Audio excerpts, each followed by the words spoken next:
When we mentioned Huawei's cars before, everyone knows that their intelligent cockpit and intelligent driving systems are highly advanced. There is a large comfortable space, perfect for home use, but those cars seem to have a boomer vibe. But the Aistaland GT7 we experienced today is a little different.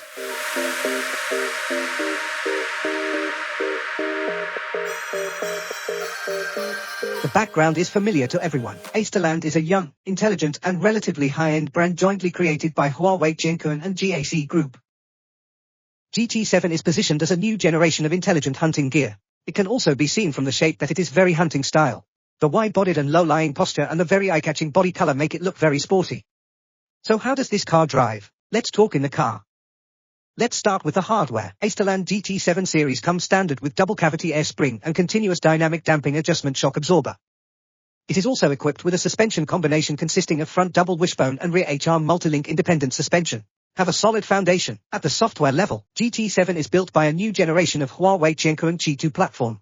And there is also the lower part of the XMC digital chassis of the same style as the Maestro S800. What does that mean? Officials say this car is like having an intelligent brain. It can be integrated and adjusted for drive, braking, steering, suspension, body and thermal management systems. For example, the GT7 has a canyon run mode. There is a button in the lower right corner of the steering wheel.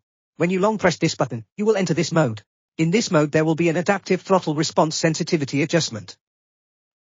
It can increase or decrease the sensitivity of the throttle response by automatically recognizing the ramp of the mountain road. It will also be equipped with Huawei G2 module and XMC digital chassis. Ability to adjust wheel and braking and steering responses to give a better driving experience. That sounds like black technology. Let's talk about some of the most intuitive feelings. In canyon run mode, its suspension is minimized. It's about 2 fingers away. It is already close to the distance of some modified cars. Its suspension is also tuned to the hardest. The curb weight of this car is 2.3 tons. It's pretty heavy. It's actually quite a scary shift in gravity on a curve. But because its suspension is at its hardest state, it can give the vehicle enough support. So it can minimize the roll. Our car is a rear-drive version. 250 kilowatts, 340 horsepower. There is also a 3-motor version. It accelerates from 0 to 100 km per hour in 2.9 seconds, which is very impressive. A daily canyon run is actually not so extreme for the demand for power, so this car will have even more rear drive flexibility.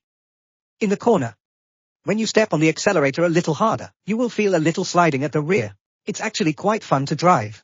Since it involves canyon run, tires and brakes are also extremely important. This car is equipped with 255/275 with Pirelli P0 tires.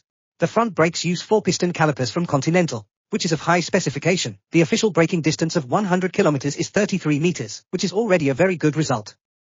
When you first get started, you might worry that the car might be heavy. But after getting used to it, its braking point can be later. Its braking power is completely sufficient, and you don't feel any significant decay during continuous braking.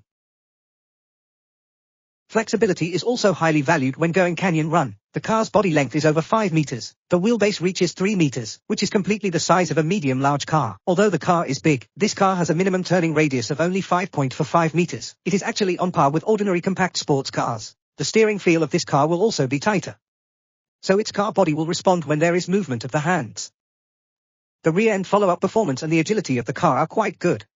So in fact, the GT7 is indeed as its name suggests. It feels like a GT racing car. In the morning, we took the rear-drive version for a canyon run. In the afternoon, it also provided a 3-motor 4WD version for us to experience. The performance of the 3-motor 4WD version is more fierce. 0 to 100 km per hour acceleration in 2.9 seconds. The addition of a 4WD system also makes the vehicle more stable. And because the 3 motors have a compass turnaround mode, this car also has a dedicated drift mode. So the playability is really high. It can be seen that the Aistaland GT7 is for those who pursue driving pleasure. It may not be so young, but definitely not a boomer vibe. In fact, a number of new EVs focusing on sporty performance, unique styling and even shooting brake design have hit the market in the past 2 years. But Huawei Jiankun has empowered Aistaland GT7 to take the lead in intelligence, which is almost a fault. 896-line LiDAR, ADS 4.1.5 assisted driving needless to say. It will also be upgraded to ADS 5 in the future. Harmony OS cockpit, 21-speaker Huawei sound audio, and 2-megapixel color smart projection headlights on the front. Aistaland is also using its own understanding of the hunting lifestyle to give this car a different experience. It will be 2 months before this car goes on the market. If you want Huawei's intelligent experience, but you don't want a boomer vibe, like to drive and pursue a personalized tone, then the Aistaland GT7 can really wait.